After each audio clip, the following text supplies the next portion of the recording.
নমস্কাৰ বন্ধু বান্ধৱীসকল সকলোকে পুনৰ এবাৰ স্বাগতম জনাইছোঁ মই অন্য এটা ভিডিঅ'লৈ। ভিডিঅ'টো কি দেখাব পাৰোঁ কি দেখাব নোৱাৰোঁ নাজানো। ভিডিঅ'টো আৰম্ভ কৰিছোঁ, আপোনালোকক কিবা এটা দেখাব চেষ্টা কৰিম। ইমান ৰ'দ দিছে, গৰমত ওলাই নাহোঁ বুলি ভাবিছিলোঁ, ৰ'দডাল দেখা পায়, কিন্তু ওলাই আহিব লগা হ'ল কাম এটাত। সেইটো কাৰণে কি দেখাব পাৰোঁ কি দেখাব নোৱাৰোঁ নাজানো, চাই থাকিব ভিডিঅ'। ইমান ৰ'দ দিছে বাহিৰত, ৰাতিপুৱা কাম বন কৰি পেলাই অলপ বাগৰিব গৈছোঁ, নাই গৰমত থাকিব পৰা নাই, ইমান ৰ'দ দিছে। সেইটো কাৰণে ক'ল্ড ড্ৰিংকছ খাব মন গৈছে, ইমান ৰ'দ। ভাবিলোঁ ঘৰতে কিবা এটা কৰি পেলাই খাওঁ, পেটটো ঠাণ্ডা কৰিব পৰা বস্তু। আহি পেলাই চালোঁ যে কিবা আছে নেকি, দৈ থৈ দিছিলে, দৈ পালোঁ, অলপমান আইচ লৈছোঁ, চেনি লৈছোঁ, বেছি বস্তু নালাগে। আপোনালোকে ঘৰত যদি এনেকৈ খাব বিচাৰে তেনেহ'লে খাব পাৰে। মই এইখিনি গোটেইখিনি মিক্স কৰি পেলাই এতিয়া পিচি দিম। দৈ দিলোঁ, মিক্সিৰ জাৰটোত দৈ দিলোঁ, আইচ দিলোঁ, চেনি দিলোঁ, কাজু কেইটামান দি দিছোঁ ভাল লাগিবৰ কাৰণে। ঘৰত যদি দৈ থাকে তেনেহ'লে আপোনালোকে গৰমৰ কাৰণে এনেকৈ খাব পাৰে, ভাল লাগে খাই, পেটটোও ঠাণ্ডা পেলাই থয়। সেইটো কাৰণে মই আপোনালোকে যদি খাই পোৱা নাই তেনেহ'লে বনাই পেলাই খাবচোন। দৈ আমাৰ শৰীৰটোৰ কাৰণে বহুত উপকাৰী হয়, সেইটো কাৰণে খাব মাজে মাজে এনেকৈ। যদি ক'ল্ড ড্ৰিংকছ নাথাকে ঘৰত, গৰমতো খাব পাৰে, ঠাণ্ডাতো খাব পাৰে, আইচটো খালি ঠাণ্ডাত নিদিলেই হ'ল। খাই চাব এবাৰ। পিঠাগুড়িৰ বস্তু এটা বনাব ওলাইছিলোঁ, ভাবিলোঁ আপোনালোকৰ লগতো ৰেচিপিটো শ্বেয়াৰ কৰি দিওঁ। মই ভাজা পিঠাগুড়ি লৈছোঁ, ভাত খোৱা চাউলৰ ভাজা পিঠাগুড়ি লৈছোঁ, তাতে অলপমান ঘি দিম, ঘি দিছোঁ, অলপমান গাখীৰ দিছোঁ, বেছি দিয়া নাই গাখীৰ। গৰম পানী লৈছোঁ, গৰম পানীটো মই চেনি দি দিছোঁ, আপোনালোকে এতিয়া পানীটো গৰম পানীয়ে মাৰিব। আটাটো একদম, পিঠাগুড়িটো একদম যিটো আটা লাডুটো বনাই ৰুটি মাৰোঁতে সেইটো নিচিনাকৈ বনাব। এটা ৰুটি বেলিব পৰা ডো নিচিনা প্ৰস্তুত হৈ গ'ল। পিঠাগুড়িটো আমি এইটো পিঠাগুড়িয়ে মাৰিছোঁ, আটা নহয়। পিঠাগুড়িটোৱে এনেকৈ মাৰি ল'ব লাগিব। এতিয়া আমাক লাগিব, এইটো মই অলপ নাৰিকল ৰুকি পেলাই ভাজি থৈ দিছিলোঁ, তাতে ড্ৰাই ফ্ৰুটছ অলপ কাটি দিলোঁ নাৰিকলটো ৰুকিব ভাজাত। তাৰপিছত এতিয়া অলপ চেনি দি দিম মিঠা হ'বৰ কাৰণে, তো গোটেইখিনি মিক্স কৰি দিম।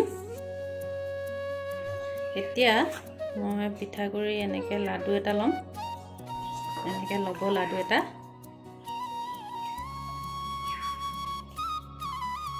বুজিছেনে? অলপমান গাঁতৰ নিচিনা কৰি দিব।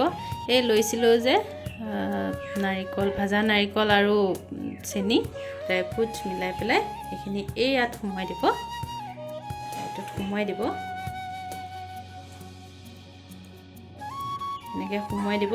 সোমোৱাই দি গাত বস্তুখিনি অলপ ঢাক খুৱাই দিব, তো ঢাক খাই গ'ল। এতিয়া এনেকৈ লাডুটো বনাই দিলেই হ'ব। খিনি বনাই হৈ গ'ল। এতিয়া মই এনেকুৱা ৰিয়া এটা ল'ম, তাতে এইখিনি দি গোটেইখিনি দি ল'ম। এতিয়া গোটেইখিনি ইয়াত দি দিলোঁ। কাপোৰ, যিকোনো কাপোৰ এখন লৈ আপোনালোকে এইটো দেখিছেনে, পূৰা টাইটকৈ মাৰিব।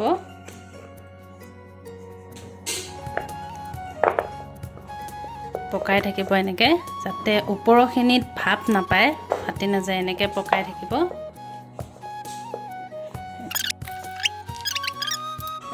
পানীখিনি উতলি আছে দেখিছেনে, এইটো মই টাইটকৈ বান্ধি লৈছোঁ। দি পেলাই এতিয়া একো কৰিব নালাগে, চচটো ওপৰত এনেকৈ বহাই দিলেই হৈ গ'ল। দেখিছেনে, হৈ গৈছে। প্ৰায় 15 মিনিট লাগিলে, আধা ঘণ্টাও নাই লগা। পূৰা ধুনীয়াকৈ গোন্ধ ওলাইছে, ধুনীয়া ধুনীয়া। এইটোতে দিছিলোঁ, চাওকচোন কিমান ধুনীয়াকৈ সিজিছে। এতিয়া ঘৰত থকা বস্তুৱে খাব পাৰিব, একো অপকাৰ নকৰে, যিহেতু পিঠাগুড়ি আৰু তাতে ভাপত দিয়া, এইটো ভাপত দিয়া পিঠাগুড়ি লাডু বুলি কয়। খাই চাবচোন এবাৰ বনাই পেলাই। অলপমান ওলাই আহিছোঁ, এইখিনি সময়ত ওলাই আহি ভাল লাগে, যিহেতু মুকলি, আমাৰ পথাৰৰ ওচৰতে হয় ঘৰ, সেইটো কাৰণে ওলাই আহি ভাল লাগে। মুকলি বতাহ মাৰি থাকে, বহুত ধুনীয়া বতাহ মাৰি থাকে। পথাৰখন গোটেই সেউজীয়া হৈ গ'ল, চবে মাটি ৰুলে, চবৰে মাটি ৰোৱা হৈ গ'ল, গোটেই সেউজীয়া হৈ আছে। এই পৰিৱেশটো বহুত ধুনীয়া লাগে চাই চাওকচোন কিমান দূৰলৈ সেউজীয়া সেউজীয়া সেউজীয়া আজি ভিডিঅ'টোত আপোনালোকক কি দেখাব পাৰিলোঁ কি দেখাব নোৱাৰিলোঁ নাজানো ক'তো ওলাই যোৱাও নহ'লে ঘৰতে আছিলোঁ সেইটো কাৰণে ভাবিলোঁ ঘৰতে কিবা এটা বনাই খাওঁ আপোনালোককো সেই ৰেচিপি দুটা দিলোঁ যদি খাই পোৱা নাই তেনেহ'লে খাই চাব আৰু সকলোলৈ এটা অনুৰোধ থাকিল আপোনালোকে চেনেলটো ছাবস্ক্ৰাইব কৰিব আজিলৈ ইমানতে সামৰিছোঁ আকৌ এটা নতুন ভিডিঅ' লৈ আপোনালোকৰ মাজলৈ আহি আছোঁ আজিলৈ বাই বাই